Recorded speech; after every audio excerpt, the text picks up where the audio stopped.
श्री रामायण अयोध्याकांड भाग 1-4 संयुक्त। अयोध्या में सुख शांति और महाराज दशरथ के मन का विचार। श्री गणेशाय नमः। श्री सीतारामचंद्राभ्या नमः। जय श्री राम। बालकांड की पावन कथा पूर्ण हो चुकी थी। भगवान श्री राम और माता सीता का दिव्य विवाह संपन्न हुआ। लक्ष्मण उर्मिला, भरत मांडवी और शत्रुघ्न श्रुतकीर्ति का भी शुभ विवाह हुआ। मिथिला से विदा लेकर जब महाराज दशरथ अपने चारों पुत्रों और चारों पुत्रवधुओं के साथ अयोध्या लौटे, तब पूरी अयोध्या नगरी आनंद से झूम उठी। उस दिन अयोध्या का दृश्य ऐसा था जैसा वर्षों से किसी ने नहीं देखा था। नगर के मुख्य द्वार से लेकर राजमहल तक के मार्गों पर रंग बिरंगे फूल बिछाए गए थे। घर घर के आंगन में रंगोली बनाई गई थी। ऊंचे ऊंचे महलों पर पताकाएं लहरा रही थीं। मंदिरों में शंख और घंटियों की ध्वनि गूंज रही थी। स्त्रियां मंगल गीत गा रही थी और छोटे छोटे बालक जय श्री राम का उद्घोष करते हुए सड़कों पर दौड़ रहे थे। राजमहल के द्वार पर महारानी कौशल्या, कैकेयी और सुमित्रा आरती की थाल लेकर खड़ी थीं। जैसे ही चारों पुत्र और चारों नववधुएं महल में पहुँचे, तीनों माताओं की आंखें खुशी से भर आईं। महारानी कौशल्या ने सबसे पहले श्री राम और माता सीता की आरती उतारी। फिर उन्होंने दोनों को हृदय से लगा लिया। उन्होंने प्रेम से कहा, पुत्र राम, आज तुम्हें और सीता को इस रूप में देखकर मेरा जीवन धन्य हो गया। भगवान श्री राम ने विनम्रता से अपनी माता के चरण स्पर्श किए और बोले, माताश्री, आपका आशीर्वाद ही मेरे जीवन की सबसे बड़ी शक्ति है। उसी प्रकार माता कैकेयी ने भरत और मांडवी को तथा माता सुमित्रा ने लक्ष्मण, उर्मिला, शत्रुघ्न और श्रुतकीर्ति को स्नेह पूर्वक आशीर्वाद दिया। उस दिन राजमहल में ऐसा लग रहा था मानो स्वयं देवता भी इस आनंद के साक्षी बनने आए हों। दिन बीतते गए। अयोध्या का जीवन फिर से अपनी नियमित गति से चलने लगा, किंतु अब राजमहल में एक नई गरिमा थी। चारों राजकुमार अपने अपने उत्तरदायित्वों का पालन करने लगे। प्रातःकाल ब्रह्म मुहूर्त में भगवान श्री राम जागते। स्नान और संध्या वंदन के बाद सबसे पहले गुरु वशिष्ठ के आश्रम जाकर उनका आशीर्वाद लेते। उसके बाद वे माता कौशल्या, माता कैकेयी और माता सुमित्रा के चरण स्पर्श करते। फिर पिता महाराज राजसभा में वे अत्यंत ध्यानपूर्वक राज्य के कार्यों को सुनते। यदि किसी गांव में जल की कमी होती तो तुरंत उसकी व्यवस्था का आदेश देते। यदि कहीं किसानों की फसल खराब होती तो राजकोष से सहायता दिलवाते। यदि किसी व्यापारी के साथ अन्याय होता तो निष्पक्ष निर्णय देते। वे कभी यह नहीं देखते थे कि सामने वाला धनवान है या निर्धन। उनके लिए हर प्रजाजन समान था। यही कारण था कि अयोध्या की जनता उन्हें केवल राजकुमार नहीं बल्कि अपने परिवार का सदस्य मानती थी। एक दिन की बात है। राजसभा समाप्त होने के बाद श्री राम सामान्य वेश में नगर भ्रमण के लिए निकले। उनके साथ केवल लक्ष्मण थे। वे अयोध्या की गलियों में घूमते हुए लोगों की बातें सुन रहे थे। एक वृद्ध किसान अपने पड़ोसी से कह रहा था, हमारे भाग्य जाग गए हैं। जब तक राम जैसे राजकुमार हैं, हमें किसी बात का भय नहीं। दूसरी ओर कुछ व्यापारी आपस में चर्चा कर रहे थे। राजकुमार राम न्याय करते समय कभी पक्षपात नहीं करते। यही कारण है कि पूरे राज्य में शांति है। एक माता अपने छोटे बालक से कह रही थी, बेटा, बड़े होकर राम जैसे बनना, सत्य बोलना, सबका सम्मान करना और कभी किसी का बुरा मत करना। भगवान श्री राम यह सब सुन रहे थे। उन्होंने किसी से अपना परिचय नहीं दिया। वे केवल मुस्कुराए और आगे बढ़ गए। लक्ष्मण ने धीरे से कहा, भैया, पूरी अयोध्या आपको कितना प्रेम करती है। श्री राम ने शांत स्वर में उत्तर दिया, लक्ष्मण, यह प्रेम मेरा नहीं है। यह उस धर्म का सम्मान है जिसका पालन हर राजा और हर राजकुमार का कर्तव्य है। यदि कभी हम धर्म से विचलित हुए तो यही प्रजा हमसे दूर हो जाएगी। लक्ष्मण ने श्रद्धा से अपने बड़े भाई की ओर देखा। उन्हें हर दिन अपने भाई से कुछ नया सीखने को मिलता था। उधर माता सीता भी राजमहल में केवल रानी बनकर नहीं रहती थीं। वे स्वयं रसोईघर का निरीक्षण करती, तीनों माताओं की सेवा करती। महल की दासियों का भी आदर करती। यदि कोई दासी बीमार होती तो उसके उपचार की व्यवस्था स्वयं करती। उनका स्वभाव इतना मधुर था कि कुछ ही समय में पूरा राजमहल उन्हें अपनी पुत्री की तरह मानने लगा। ऐसे ही सुख, शांति और प्रेम के बीच कई महीने बीत गए, लेकिन समय किसी के लिए नहीं रुकता। एक सुबह महाराज दशरथ अपने महल के दर्पण के सामने खड़े थे। उन्होंने अपने सिर के सफेद होते बाल देखे। चेहरे पर आयु की रेखाएं स्पष्ट दिखाई दे रही थीं।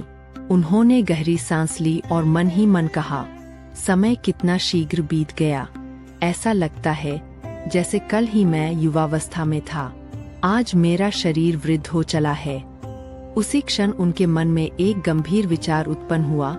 महल के शांत कक्ष में खड़े महाराज दशरथ अपने जीवन के बीते वर्षों को स्मरण कर रहे थे।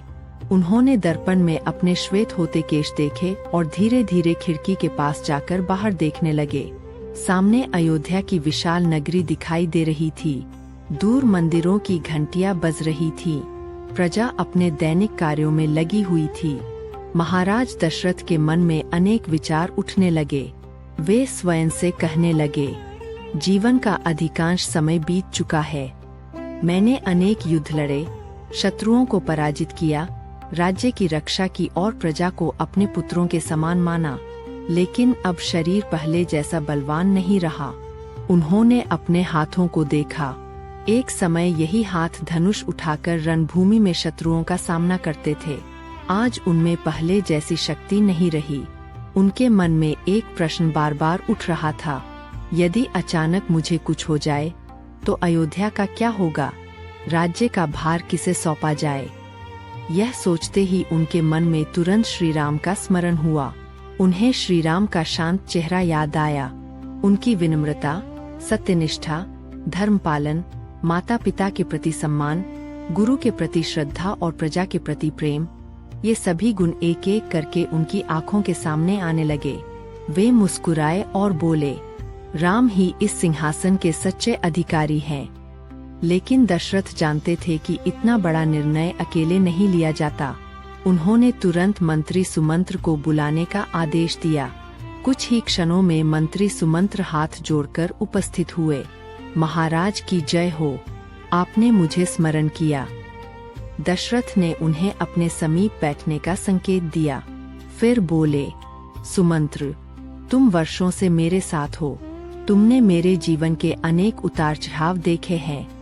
आज मैं तुमसे एक महत्वपूर्ण विषय पर परामर्श करना चाहता हूँ। सुमंत्र ने आदर पूर्वक कहा, महाराज, आपका आदेश मेरे लिए सर्वोपरि है।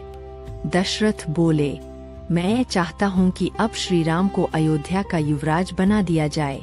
तुम्हारा क्या विचार है? यह सुनते ही सुमंत्र का चेहरा प्रसन्नता से खिल उठा। उन्होंने तुरंत हाथ जोड़कर कहा, महाराज, आपने मेरे मन की बात कह दी। मैं वर्षों से देख रहा हूँ कि पूरी अयोध्या श्री राम से कितना प्रेम करती है। वे केवल राजकुमार नहीं, बल्कि धर्म की प्रतिमूर्ति हैं।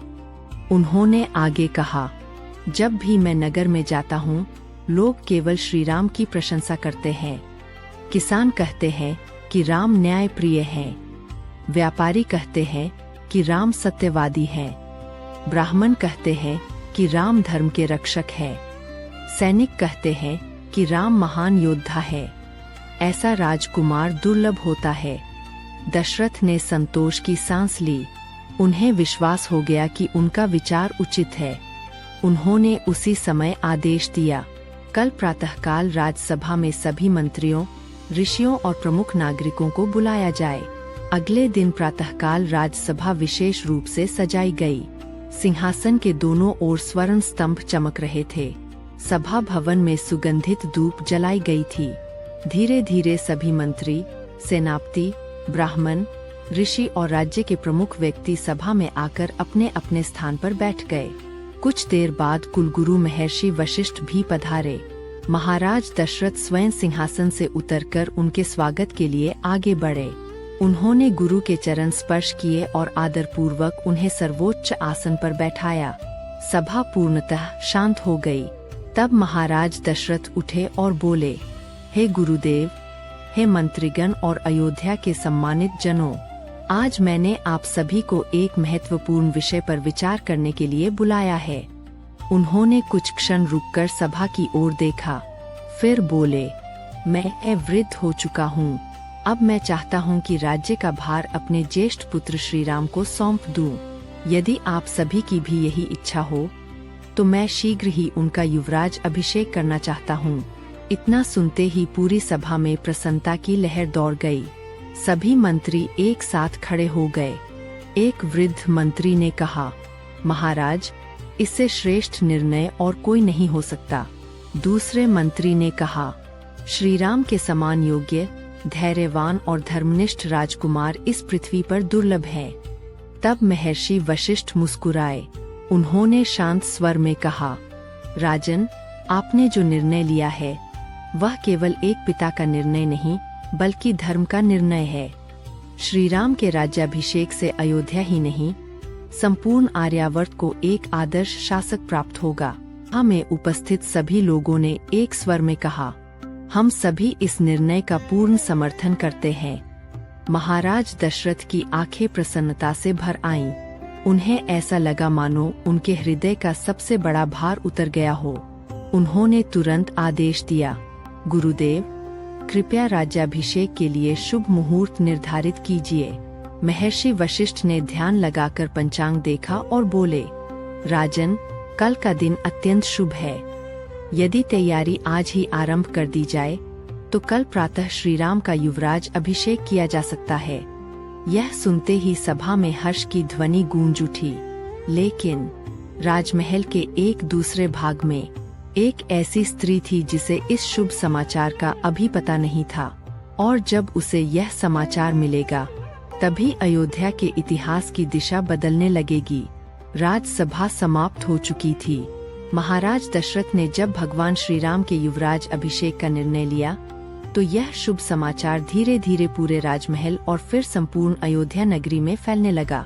सबसे पहले मंत्री सुमंत्र ने राजपुरोहितों को आवश्यक तैयारियां करने का आदेश दिया। संदेशवाहक घोड़ों पर सवार होकर नगर के विभिन्न भागों में भेजे गए। कुछ ही समय में अयोध्या के प्रत्येक घर तक यह समाचार पहुंच गया, कल प्रातः महाराज दशरथ अपने ज्येष्ठ पुत्र श्री राम का युवराज अभिषेक करेंगे। यह सुनते ही पूरे नगर में ऐसा उल्लास छा गया मानो वर्षों की मनोकामना पूरी होने जा रही हो। बाजारों में व्यापारी अपनी दुकानें सजाने लगे। फूल बेचने वालों के यहाँ लोगों की भीड़ लग गई। कुम्हार नए नए दीपक बनाने लगे। इत्र बेचने वाले सुगंधित चंदन और केसर निकालने लगे। सुनारों ने अपने आभूषण चमकाने शुरू कर दिए। वस्त्र विक्रेताओं ने रेशमी और पीताम्बर वस्त्र बाहर सजा दिए। नगर की स्त्रियां एक दूसरे से कहने लगीं, कल का दिन कितना शुभ होगा, हम अपने रामलला को युवराज के रूप में देखेंगे। एक वृद्धा बोली, मैंने महाराज दशरथ का युवा काल देखा है। आज उनके पुत्र को युवराज बनते देखने का सौभाग्य भी भगवान ने मुझे दिया है। छोटे छोटे बच्चे गलियों में दौड़ते हुए कहते, जय श्री राम, कल राम भैया राजा बनेंगे। उनकी मासूम बातें सुनकर सभी मुस्कुरा उठते। उधर राजमहल में भी तैयारियां प्रारंभ हो चुकी थीं। महल की दासियां स्वर्ण कलशों को गंगाजल से भर रही थीं। सुगंधित पुष्पों की मालाएं बनाई जा रही थीं। चंदन, केसर, कपूर और अनेक प्रकार की पूजन सामग्री एकत्र की जा रही थी।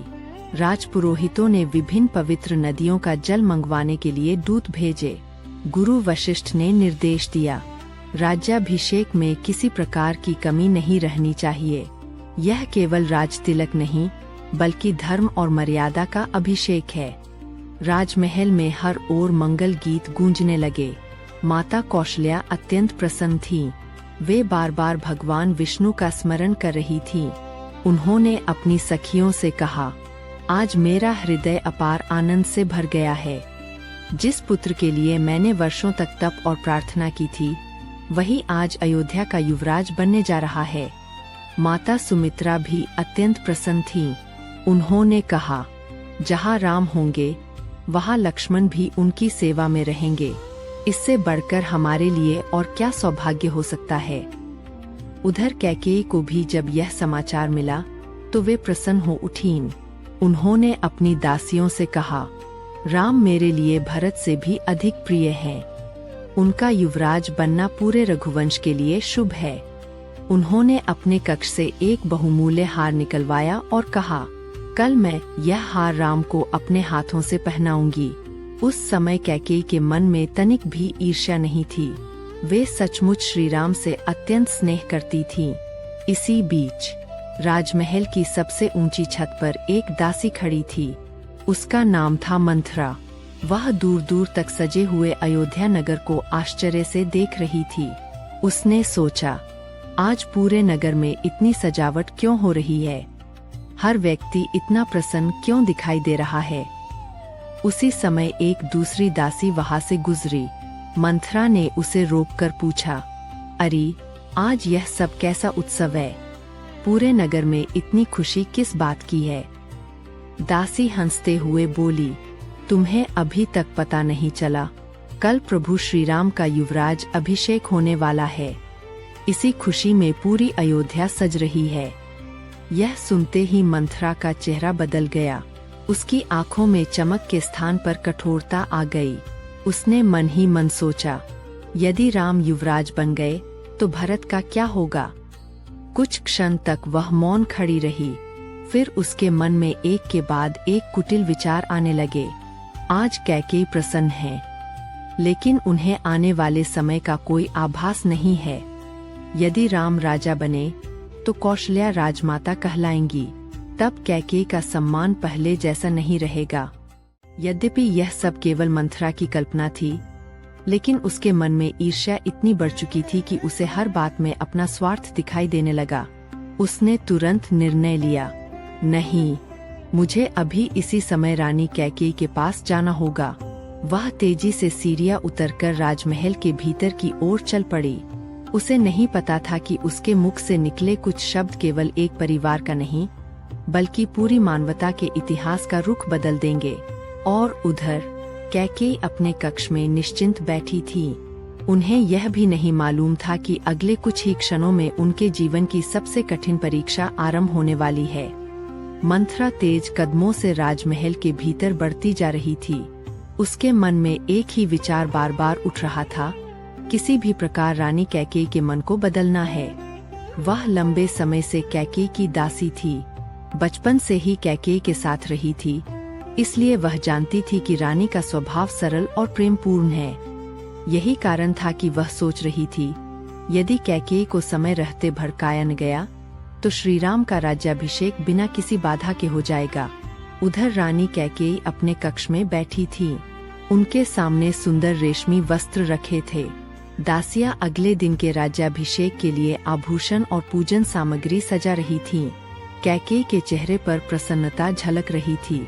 वे अपनी एक सखी से बोली, राम बचपन से ही मेरे लिए भरत के समान हैं। जब भी वे मेरे कक्ष में आते हैं, पहले मेरे चरण स्पर्श करते हैं। उनका स्वभाव इतना मधुर है कि उन्हें देखकर मन प्रसन्न हो जाता है। कल जब उनका युवराज अभिषेक होगा, तब मुझे ऐसा लगेगा जैसे मेरा अपना पुत्र ही राज्य संभाल रहा है।